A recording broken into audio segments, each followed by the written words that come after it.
Hey everybody, this is Inarra Griffyn, and I am here with my dear friend Edwina Droomer.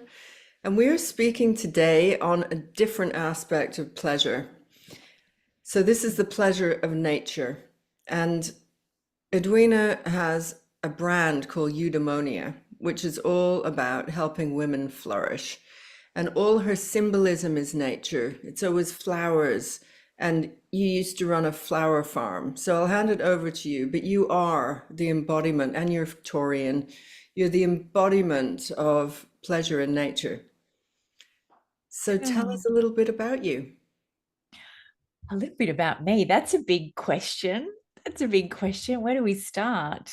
Tell us a lot So about you. okay. A lot about me. Well, the Eudaimonia Empire, it came about the Eudaimonia Empire where women blossom and flourish. Eudaimonia was a name that came to me as it was, as I have named my children. There's always deep meaning. I'm always looking for the meaning behind something, behind names and words. And eudaimonia literally means human flourishing. It's a Greek word. And I think I must have been Greek in a past life because I've got a lot of affiliation with Greek words. And, my daughters, Hermione and Zoe, which are both Greek names. But eudaimonia just fit like a glove. And I was like, that's the word, and it felt very exotic and very everything that just I love. It's beautiful to look at, and when I write it, it feels like it has a lot of similarities with my name. And in the early days of being an entrepreneur, when I felt like the little girl in the big school, with all the grown-ups trying to work out how to be a businesswoman and how to look like a businesswoman and how to act like a businesswoman and how to have a business, and lent into a coach who said, oh, you can't use that, nobody can spell it, nobody can say it, like nobody will ever find you. And so the pin in the balloon. And so I listened rather than trusting myself, which maybe that'll become a theme in this conversation. But rather than trusting myself, I relied on the expertise of somebody else. And eudaimonia just went to sleep, but she didn't ever go away. And always there was just this remembering and noticing. And about a year ago, there was a period in my life when there was a lot of change was happening, and my youngest child was finishing school. I've got four children, and it felt like this is like my business was evolving, and I decided to cut out all business coaching and have a purely life coaching business. And so there was a change, there was an evolution, and I decided to do a bit of an update with my branding and everything. And that was when I decided that I was reclaiming eudaimonia. But eudaimonia is a word that if you look it up, it's quite widely used, and I couldn't get the URL and so on. So it became the Eudaimonia Empire. And as much as she's a fairly small empire right now, I have big visions for where I'm going with it. Mm. Great. And tell us a little bit. I think the flower farm piece is really interesting, that part of your life, because it was Yeah. after a difficult phase Mm. where, often we have to reassess something, often through pain in a way. It's sort of pain and suffering is the Yeah. human nature that causes us to then go back in to something Mm. that's really powerful and pleasurable. So Mm. tell us that piece. Mm. So I think, if I go back a little bit before it, and then I can talk about how it came to be. But I'd studied naturopathy and functional nutrition and had a really strong knowing within me that Mother Nature really holds the answer for everything that we're looking for. And whether that be, health, happiness, prosperity, everything is in Mother Nature. And I've always had a real bubbling adversity to the arrogance of, I want to say, humanity. There's a very strong voice in humanity that seems to be the loudest, that talks about um, humans as really being the all powerful, as being the godlike, whether we turn to doctors for our health and teachers for our education, and there's always an expert, and there seems to be a level of arrogance that I always felt uneasy with, because I think we get to lean into the wisdom of the natural world, lean into the wisdom of the divine, lean into the wisdom of spirit, and then we operate from there. And I feel like the more we became disconnected from the natural world, disconnected from spirit through feeling disenfranchised with religion, that was my experience of spirit is the Church of England, and you are being judged, and most of the time you're being judged very poorly because you're a ratbag of a teenager and you're just going to go to hell. And none of that ever resonated with me. So I just sort of, I'm not spiritual, I just cut it off. I didn't have any other avenue of conversation in my life at that point. And so studying naturopathy and functional nutrition was sort of my tiptoe into trying to find my place in the world, which has been a long part of my story because I've always been the square peg in the round hole. But during, towards the end of my study, I met my first husband, and 12 months later, I was pregnant with my eldest son, and we had 4 children quite close together. And it was one of those not trusting my intuition moments. I ignored all the red flags. We never should have got married. And it's not about fault. It's just that we weren't ever really compatible. I wanted us to be compatible, but it wasn't the case. And so we had, my youngest was 5 months old, and my daughters were 4 and 6, and my eldest was 8. So 4 children, 8 and under. And he literally packed a bag and walked away. And I became very suddenly a sole care single parent with 4 small children, no job. And it was grow up time, and I was 36 at that point, and I'd spent my life relying on the expertise of other people, the opinions of other people, and really in my mind everybody else knew better than me. I was the last person on my check-in list. And so that was what I call my entering my era of reclamation. It was the era of learning to trust myself. And during that time, I sold the small property that we were on in central Victoria, and we rented a very rustic beach shack near a beautiful beach, and it had no insulation and ants crawling through the walls, and it was it was pretty rustic, but it was in the most sublime location, right on one of the most beautiful beaches, where I live on the Great Ocean Road in Australia. And my children played on the beach, and we spent our days playing in the water and on the beach. And it was really just a time of healing and grounding and finding my feet again.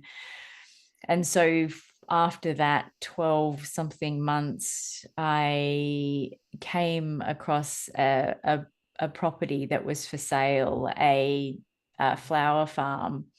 And I saw it, and I looked at the house online. I was like, oh, I don't know, I'm not sure. But it was one of those moments where I walked in the door, and the front door, it was a very, very simple house, no bells and whistles.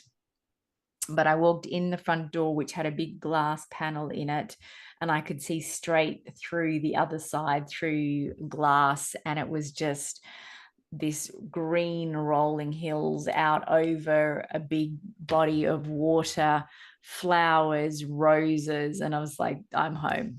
The house was irrelevant. It was just that soul knowing, when you're feeling like you've come home. And that was my experience. And I still remember exactly where I was. I put in an offer that was well below what they were asking, and didn't ever dream that they would accept it. And I can still remember exactly where I was. I was driving, And I saw my phone ring and I pulled over onto the side of the road. These were before I had Bluetooth or anything that fancy. And they said, yeah, they've accepted your offer. And it was just like this, oh my gosh.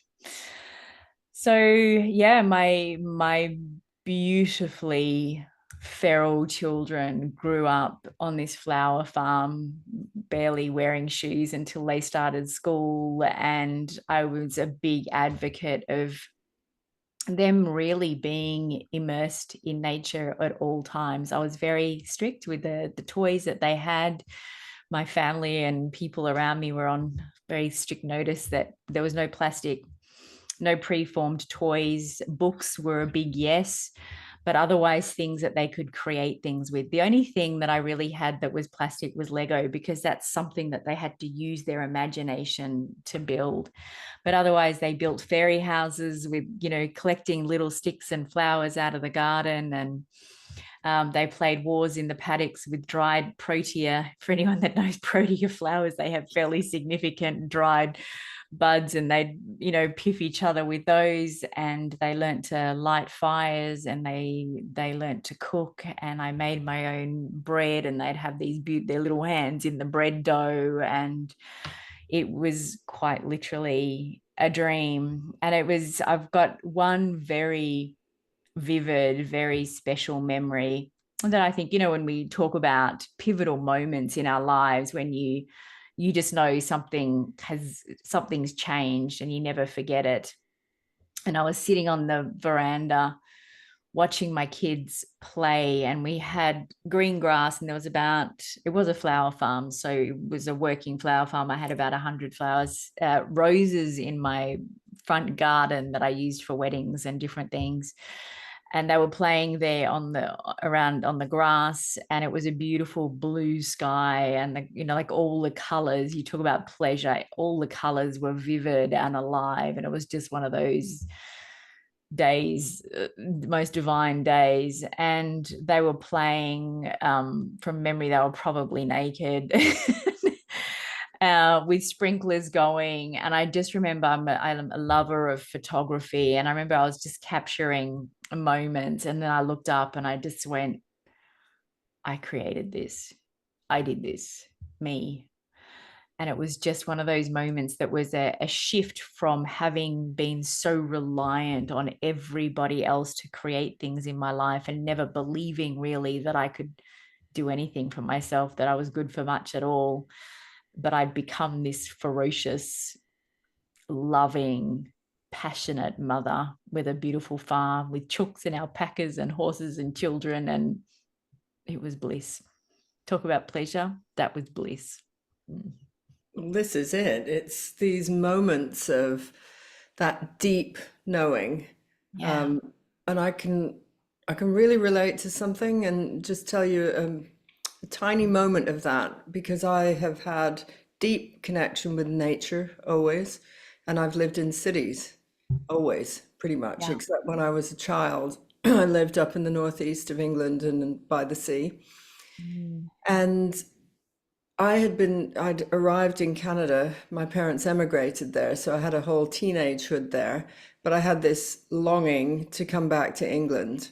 I would go every summer and spend the whole summer with my grandmother in the northeast by the sea. And there was this moment when I'd lived in England, in London, in a pretty grimy area, which was always based on, it was it part of the squat scene as well, in the 80s. That was a whole thing in London. A ton of people used to live in places and not pay rents because there were so many empty places that people moved in. It was a thing at that time, but living was rough. But I was Mm. excited to be in London. It was the right Yeah. place and all of that. And about 3 years in, I met a man who I had a relationship with for a long time. And he said, I live like 8 minutes away from you. And I was like, where is this? And he said, it's Crouch End. I was like, where is that? I lived in Finsbury Park. Never ever heard of it in my life. And it was so near. And Mm. I drove up from Finsbury Park, which has always been a bit of a dive, all the way up. And there's this hill that you come over. And as I came to the pinnacle of the hill, in front of me, I was surrounded by trees and nature, and in front of me, on another hill in the distance, there's what was probably a stately home, but it's actually more like one of the first wireless places that they set up for radio. So it's called Alexandra Palace. And me Mm. on this hill, there's this moment where I look out, and it was like breathtaking. I just like this, and in that instant, I said, I have to live here. I Mhm. have to live here. And Mm. and I did, and I still do. It was like right into that space of the pleasure of the trees. Yeah. And I found out later, Crouch End is amazing. It's just been voted this year, last year actually, the top place to live in London and the third best Mm. place to live in England. And Mm. I felt that. It was like this, it's been an old village. And I think the other thing about it is another moment of that same story was the hill that I drove over is a long hill and it overlooks London that way. Mm. And I, on another occasion, said, I've got to live on that hill. I mean, Mhm. it's just the ultimate hill. And when I was doing property, when I made a decision that I was going to move from a certain place, the estate agent said, "Oh, you don't, I saw many, many properties." And they said, "Oh, but you don't want to see this one because it's not finished." And Mm. I said, "Yeah, I do. I actually, because it's on the hill." And I walked in, it was rubble, it was like a construction site. I went into the four flats that were available, and they let me do this because I was involved in property. But I walked into the kitchen, which I'm in right now, which I would say 99% of my life is lived in this kitchen, in the Mm. house. Yeah. And I Yeah. again did this. I looked out the window, nature all around me. I had another one of those, and I bought the place just like that because of the kitchen, even though it Mm. looked like rubble. So Mm. these knowings that we Yeah. have, that's the intuition that we've talked about so much in other Yeah. conversations. Yeah. But it's like nothing can stop you when you have that. Yeah. And it is the pleasure. It's the Yeah. pleasure principle. Yeah. Yeah. Absolutely. Yeah. When you know, you know. When you know, you know. Yeah. So tell us a bit about your concept of pleasure and the earth. Pleasure, Well, Mother Nature. yeah, the way that I think about it and the way that I thought I would go with this conversation, because it's so particularly about pleasure, is, when we connect with the natural world through our senses, using our five senses, there is so much about that that can go to sleep. The way that we eat, and you might walk outside to do something, or it is that losing connection to the conscious experience of what Mother Nature gives us in abundance. And when I think about, relationship with touch as a first point, if we think about touch as, one of my go-tos is walking barefoot. Every afternoon, I walk my dog and I walk barefoot everywhere. And it's the feeling of your feet on the grass. Or even, like when you stand on something and it's uncomfortable, or there's an ouch, or it still helps you to remember that you're alive. I think one of the things that I have come to realize has become one of the things that has really robbed us of our sense of pleasure and aliveness is the level of comfort that we've all come to have. And I think the level of comfort that most of us have has actually put us to sleep in many ways. We move through life in a way that's really quite automatic and sleepy. And so I don't think about, when I think about connecting with nature, in pleasure, I think about a sense of aliveness. I'm not thinking about, like I do obviously have that association of sliding into a freshly made bed and sorry, I'm going to cough now.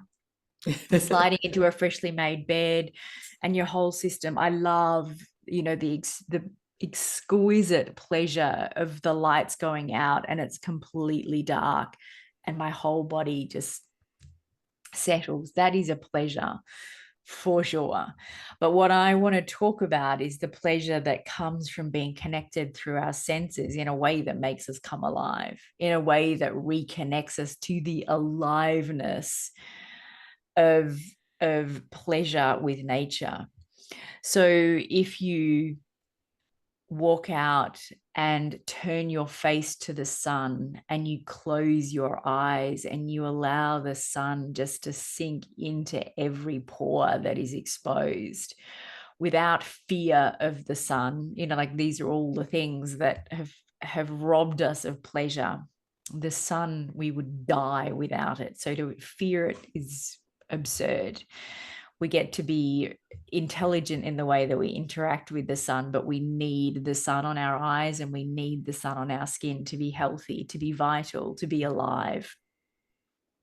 So exposing our sun to the skin and allowing that to just penetrate every pore deliberately with your eyes closed and a grin on your face is just the ultimate pleasure. It is such a simple thing to walk outside rather than racing inside and hiding from the rain. Walk in the rain, go out and be playful. I heard somebody say recently, the universe is our home, but the earth is our playground. And we avoid the play. And what I want to do through the idea and the concept of pleasure in this conversation is to reconnect you to the pleasure of play, the pleasure of being silly, the pleasure of, turn on. I know it's summer in the Southern Hemisphere and winter for you. So my brain is in a slightly different place, but, turn on a sprinkler and run in it just for the sake of it, the pleasure, the joy, the silliness, and the connection with water, the feeling of that on your skin is divine. So the other thing that I think when I think about pleasure is I get enormous pleasure from clothes. And I love clothes that are made from natural fibers, particularly. And as I say that, I'm wearing something that's not, but this is a dress that I was wearing for an event today. But it's not about blanket rules and right and wrong. It's about, like I love linen and silk and cotton and wool. And when I wear those things, it has a very specific effect on my system, on how I feel about myself. The feel of, I've got the most basic skincare routine. I use castor oil and a beautiful jojoba oil, but it's thick and luscious. And I just do this whole face massage up my neck, around my breast, so, chest over the back, and I'm all slippery and and I That's love nice. it. And I was telling a girlfriend who lives in the north of Australia where it's particularly hot right now, and she just looked at me and she said, "I could never." She said, "If I did that now, it'd slide off. It's far too hot." But like these little things, using on our skin what Mother Nature provides. We don't need fancy. We definitely don't need chemicals. We need, what Mother Nature provides. So that's just touch. I can go on through all the senses if you want me to, or we can go in a different direction. Tell me, No, tell you me what can feels you good. you lead this. It's up to you and your pleasure, right? Well, Mm. let's then look at sight. There's a beautiful word that is actually a feeling, that's plentitude. And plentitude is that feeling of when you come across, when I say come across, I've got this morning I walked down, I live near the ocean, and I walked down and came up over the sandhills and saw the sunrise. And it was just this moment. And that is what plentitude is, when your whole system fills with this pleasure and nothing else matters. It literally fills your entire being. And there are all sorts of ways, like an orgasm, but there's all sorts of ways that we can be so filled with pleasure that everything else falls away. There's no thought of anything else. And so we can get that through sight. You see a baby laughing, it's impossible to think of anything else. It just fills your entire being with the pleasure of that exquisite sound. And there's all sorts of things. I think of a beautiful bouquet of flowers, or a field of wildflowers that is just kind of moving with the wind. And there's sight is something that is such a gift, but we can get sleepy with it. We forget. Even I love to cut up I've got beautiful chopping boards, beautiful wooden chopping boards, and chopping up a rainbow of veggies and just seeing all the colors laid out. Like, those simple things give me so much pleasure, but I'm awake to them. I look for them. Sound in nature. We've got torrential flooding happening in the north of Australia right now, which is quite devastating for a lot of people.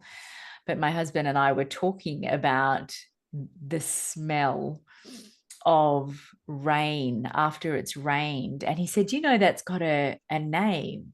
And I said, no, I didn't know it had a name. And so I looked it up, and it's petrichor.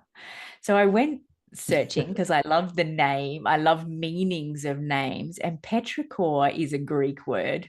Go figure.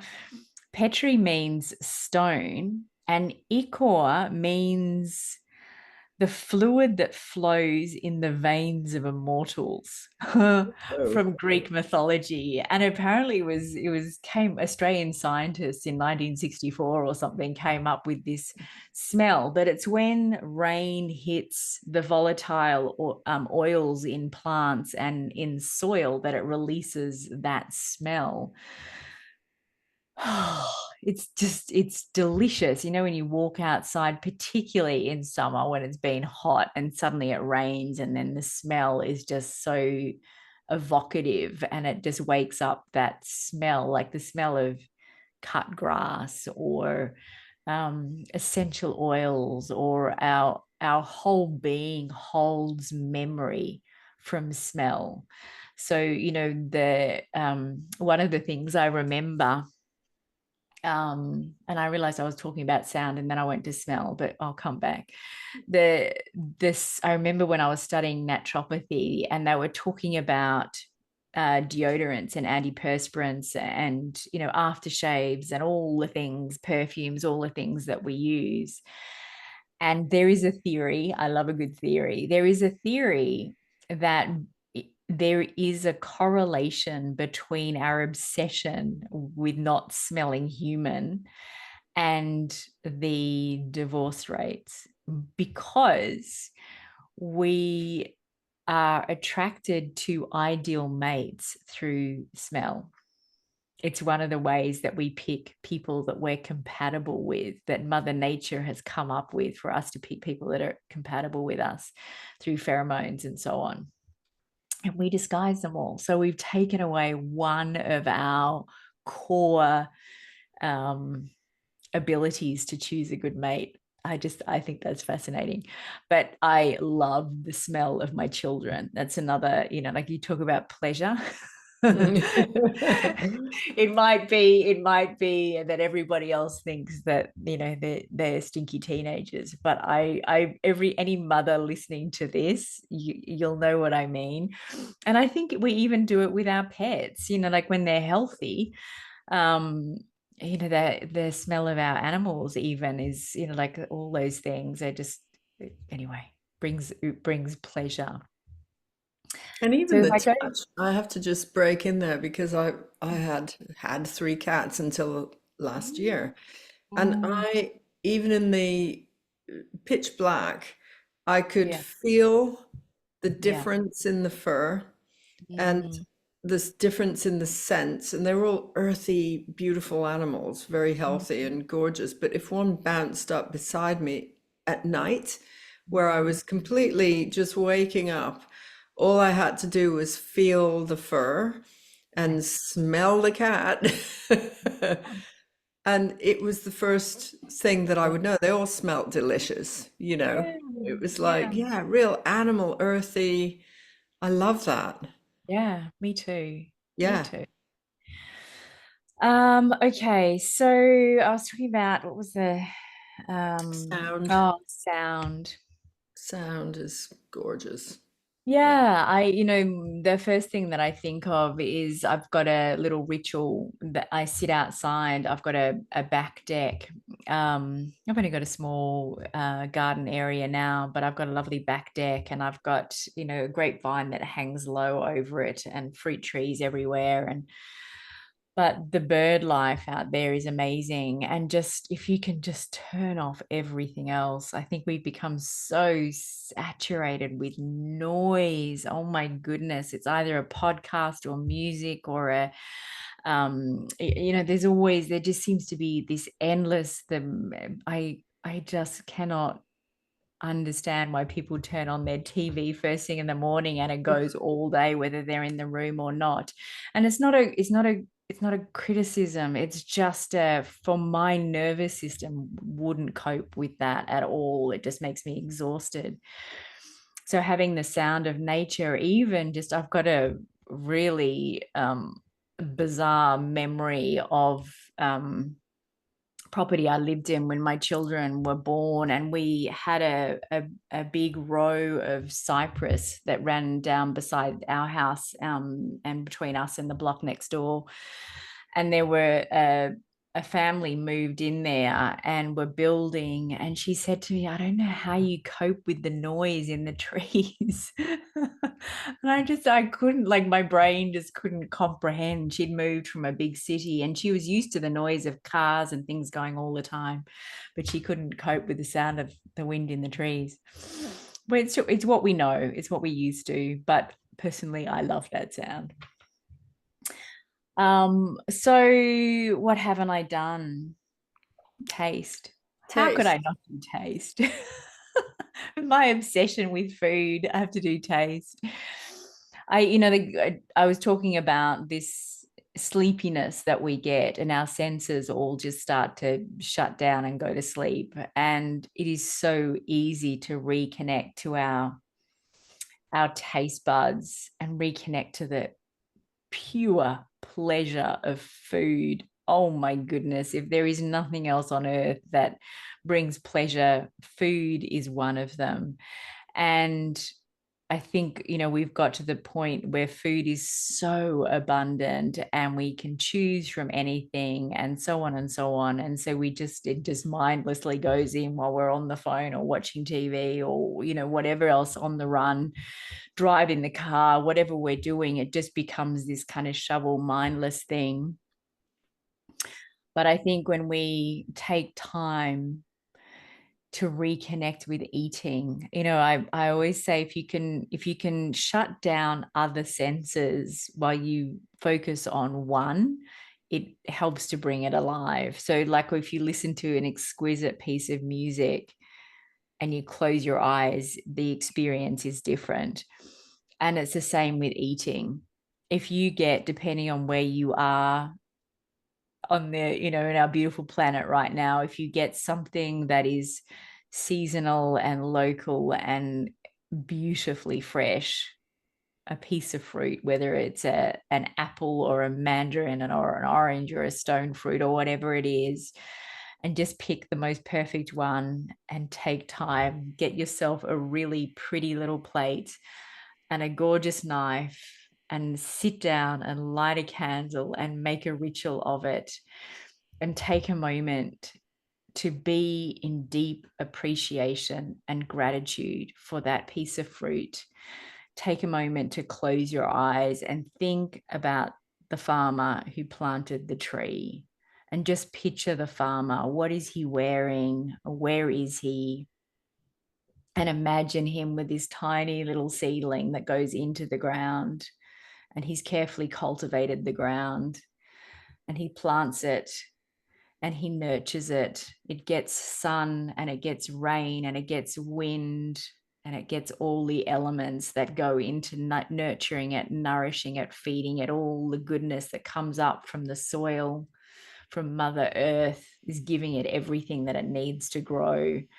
And slowly but surely it grows, and you can see it in your mind's eye, this tree that grows, and it's just this kind of wobbly sapling for a while, and then it gets a few branches, and then eventually it becomes a young tree, and eventually it has fruit.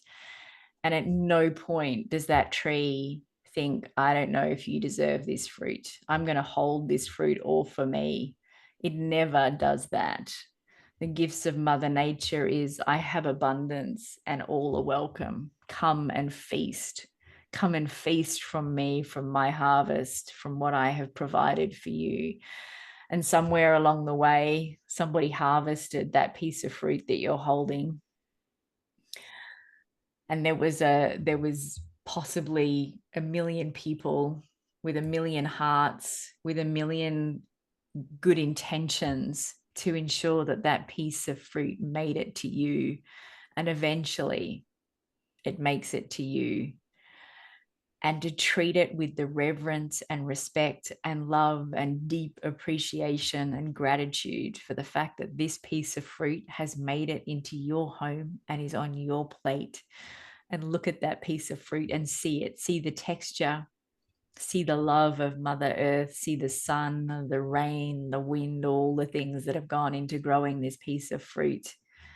And then with love, just section it off, cut a little piece off, shut off every sound, shut out the outside world and everything else, and just take a moment and close your eyes and put it on your tongue and just feel it and taste it and appreciate it and give thanks for what you have and for this divine, exquisite moment of pleasure that is yours to enjoy. Mm. Well, yesterday I was in a shop and I like exotic fruits, and London is very good for that. But I've never ever seen a bunch of lychees on stems with the leaves Oh, like a yeah. bunch, and Mm-hmm. big, fat, pink looking testicle like things, Yeah. basically. Prickly, prickly Yeah, and teeth. I just picked one of these things up, and I love lychees anyway, but I've never seen anything like this. And I said to the guy, where are these from? And then another man in the shop said, oh, they're from Vietnam, and I'm Vietnamese. And this is we had this whole conversation that came out about it, and they're expensive. And I said, I don't care, I've got to have them. You Oh, know, yeah. it's just, and they are so delicious. I didn't do the whole meditation, like that's like a living meditation that you're doing, which is amazing, and gratitude and abundance, which is very much of the earth and sensuality.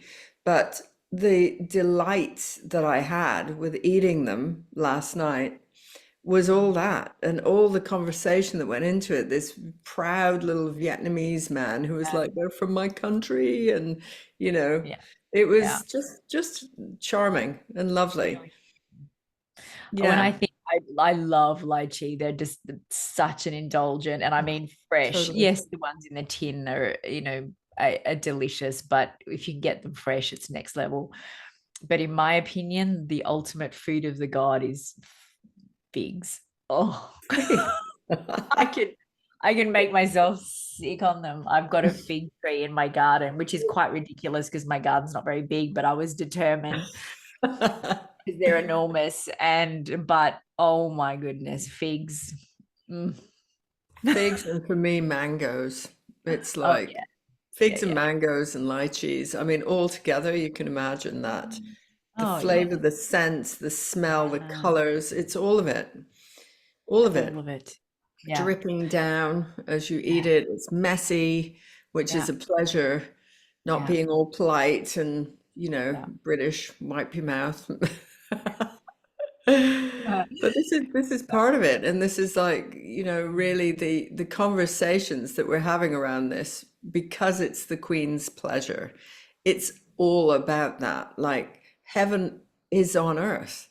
Heaven is Mm-hmm. here, and we can access that simply directing what we look at, what we listen to, what we Mm-hmm. taste, what we touch. It's all of that kind of thing, like starting to get a little bit more profound about Mm-hmm. living and conscious living, Mm-hmm.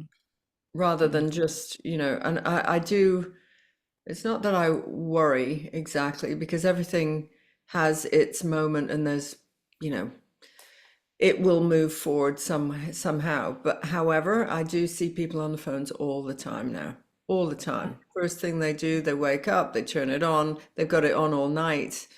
So you're getting the Yeah. radiation all night, and then it's ding donging, and you've got notifications.